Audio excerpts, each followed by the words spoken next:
Afande, nilegezee kamba ili niweze kukupanga. Kama ni kosa la kutoishabikia Simba Sport Club, hilo ni kweli, ninakiri, ni kosa langu. Ila kama niliposti kuhusu kuipenda Stellenbosch FC, hapo nimesingiziwa afande. Afande, kama una bando hapo kwenye simu yako, ingia kijiwe cha kidigitali kinaitwa YouTube.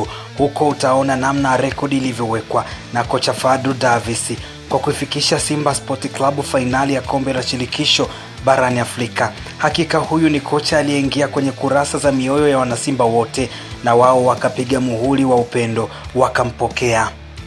Afande, nilegezee kamba ili niweze kukupanga kuwa ndoto inaweza kutimia, ila ndoto sio ile unayoiota ukilala. Ndoto ni ile inayokufanya ukose usingizi afande.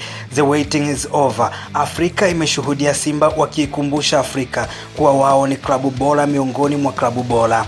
Mechi ya kikubwa ndani ya dimba la Moses Mabhida ndani ya jiji la Durban, huko kwenye ardhi ya Madiba, wengi hupenda kupaita South Africa.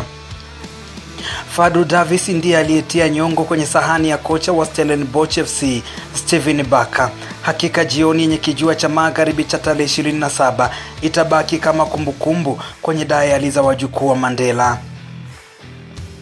Hayo madeni yaliyowafanya wachezaji wa Simba wakeshe mazoezini ndio yaliyoifanya Simba ifike kwenye nusu ya kilele cha furaha. Afande, kama Simba angeshindwa kufuzu fainali, basi jina la Jean Charles Ahoua lingekuwa mahakama ya mashabiki inayosahau mazuri yote kwa baya moja. Kwao mashabiki wanaamini unaweza kunywa maziwa siku 99 ila ukanywa sumu siku moja, basi uhai wako utaaga mashindano ya kuishi ndani ya dunia pendwa.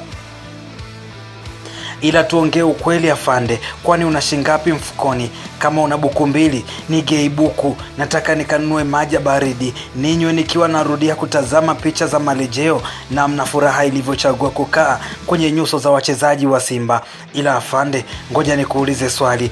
Simba ameshinda huko South Africa, kwa nini waumie mashabiki wa Stellenbosch wanaopatikana Jangwani? Kwa nini waumie hao wanaopatikana Jangwani afande?